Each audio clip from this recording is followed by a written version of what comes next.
Welcome to Soundarya vlogs.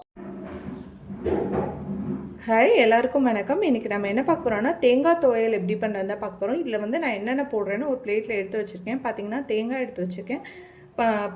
வரமிளகா வந்து காரத்துக்கு தகுந்த மாதிரி எடுத்துக்கோங்க.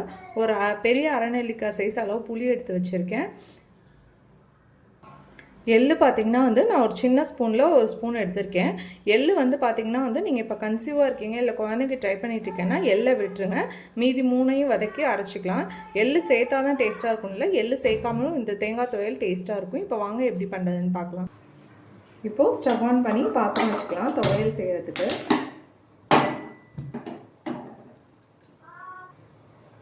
இப்போது பாத்திரம் நல்லா ஹீட் ஆகிட்டு எண்ணெய் சேர்த்துக்கலாம். எண்ணெய் வந்து லைட்டாக சேர்த்தா போதும், ரொம்ப சேர்க்கணும்னு அவசியம் இல்லை.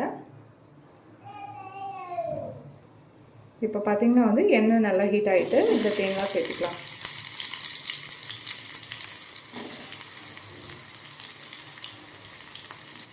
இப்போது தேங்காய் பார்த்திங்கன்னா ஒரு 2 நிமிஷம் நல்லா வதங்கட்டும்.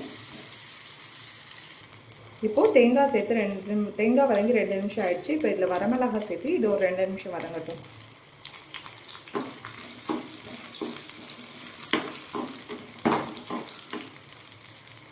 இப்போ பார்த்திங்கன்னா வந்து வரமிளகாய் சேர்த்து 2 நிமிஷம் ஆயிடுச்சு. இப்போ வந்து இதில் நான் புளி சேர்த்துக்கிறேன். இப்போது புளி சேர்த்து ஒரு 2 நிமிஷம் வதங்கட்டும் நல்லா. இப்போது பார்த்திங்கன்னா வந்து புளி சேர்த்து 2 நிமிஷம் ஆயிடுச்சு. இப்போ எள்ளு சேர்த்துக்கலாம். எள்ளு சேர்த்ததுக்கப்புறம் வந்து எள்ளு வந்து வெடிக்கிற ஸ்டேஜ் வரும். அந்த ஸ்டேஜில் ஸ்டவ் ஆஃப் பண்ணிடலாம். இப்போ பார்த்திங்கன்னா வந்து நல்லா வதங்கிடுச்சு. இப்போ ஸ்டவ் ஆஃப் பண்ணிட்டு ஆற வச்சு மிக்ஸி ஜாரில் அரைச்சி எடுத்துக்கலாம்.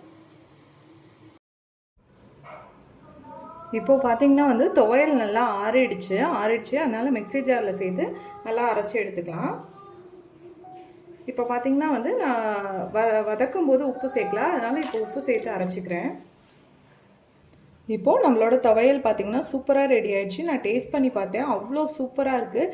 இது லெமன் ரைஸு, வெரைட்டி ரைஸ், எந்த ரைஸ்க்கு சாப்பிட்டாலும் அவ்வளோ சூப்பராக இருக்கும். சாம்பார் புளிக்குழம்பு கூட சாப்பிட்லாம். இந்த துவையலாக அவ்வளோ டேஸ்ட்டாக இருக்கும். இதை வந்து நீங்களும் வீட்டில் ட்ரை பண்ணி பார்த்துட்டு எப்படி இருக்குன்னு கமெண்ட் பண்ணுங்கள். தேங்க்யூ.